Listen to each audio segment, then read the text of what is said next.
Greetings comic lovers and welcome back to Casually Comics, the channel where we chat all things comics, from reviews of comics new and old, to history, to anecdotes, to really wherever our whims take us. Chapter 5, I feel so accomplished, actually making my way through a series kind of on time. This is very rare for me. It is to be treasured. I think digital cookies deserve to be sent out to all, which is appropriate for this is a DC Digital first series. Just out of curiosity, what are your thoughts on digital comics? I know some people have really strong feelings about it. From like, yes, the wave of the future, to it's destroying everything, let me hold on to things, and of course, you know, middle of the road. I read comics where I can get them. Digital, physical, cave painting. So we are continuing on with the Harley Quinn Black, White, and Red series. An anthology of Harley, new chapter, new artist, new writer. Yeah. It's a cool way to see creators you may not have otherwise checked out. For example, Mirka Andolfo from chapter 2. I'm reading her Mercy series now. Discovering new comics is like getting a package you forgot that you ordered. It's a gift to yourself. I'm in a good mood today. At the time of this recording, my due date is 3 days away, and I'm like, yes, so close. Freedom! Chapter 5, but before we get started, I'm Sasha, and if you're enjoying this content, you know what to do. Hit that like button, hit that subscribe button. If you're feeling up to it, hit that join button. We're currently on a Harley Quinn journey, but that's not the only place we go. We go anywhere and everywhere. The cover for 5 definitely needs an all caps on the red part of the Black, White, and Red.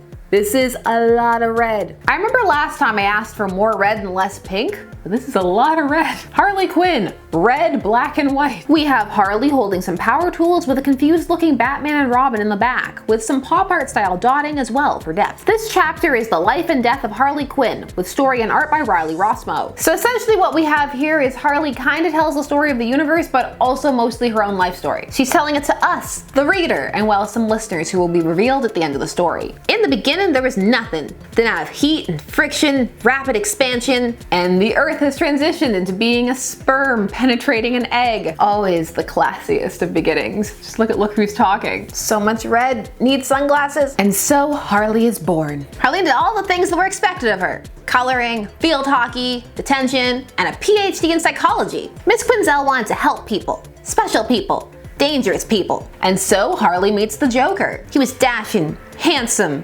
sensible dresser. I mean, the Joker is well dressed, yes, but sensibly dressed? I don't know. I don't know if I'd call bright purple sensible. He inspired Harley to become more like herself, to find her true self, to legally change her name, which involves a lot of paperwork. Yes, this comic is striving for a tongue-in-cheek tone, so bear that in mind. It's going for their narration doesn't exactly match what's happening in the images. Kind of like a pseudo-documentary, like The Land Without Bread. Shout out if you've seen The Land Without Bread. And so we see the usual beats. Harley's and the Joker's relationship falls apart. She ends up meeting Catwoman and Poison Ivy and becoming friends with them. Harley met some really supportive, stable friends. Harley soon got back to work helping people, and she really helped the people of Gotham feel safe. Harley had become the real hero Gotham needed. I don't feel like Batman would share a float with someone throwing that much shade. Also, which Robin is this? Because we all know that the later Robins had pants. Harley knew how to get things done. She'd take lemons, make lemonade. But being such a kind, generous person, Harley found a way to do more.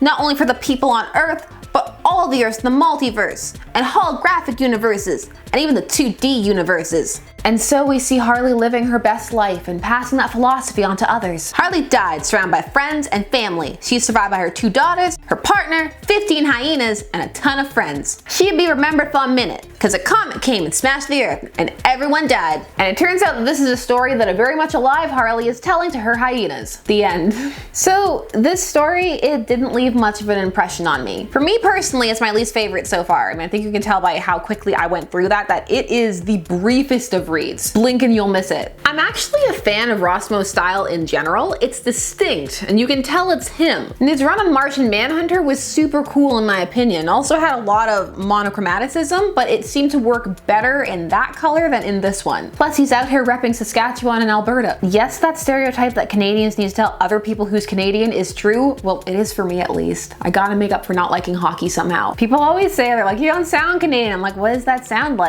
Oh no way, time to go out a boot. I think we're supposed to sound like we're from like Minnesota. Oh golly gee there, bud, up here in Canada with our igloos, eh? We vary from region to region. This story was pretty bare bones, and it felt a bit like it was for younger readers, but then you had stuff like the sperm penetrating the egg at the start. And it did require a bit of prior knowledge on Harley for some of the jokes to land. If the whole haha sarcastic, or rather not entirely accurate narration gag isn't for you, or if you didn't like the art style, this one might might be pretty meh for you. The one thing I will say is that the story does seem like one that Harley would tell to her hyenas if she was drawing it out like that. So those were my thoughts. What were yours? Was this a cute exploration through Harley's psyche, or a scrolling through of Harley's Wikipedia page that you didn't need? Let me know down below. While you're down there, please do all the YouTube things. Like, share, comment, subscribe, and hit the bell notification so that you never miss a vid. Thanks so much for taking some time out of your day to spend it discussing comics with me. I always appreciate it, and I'll see you again soon. Bye-bye.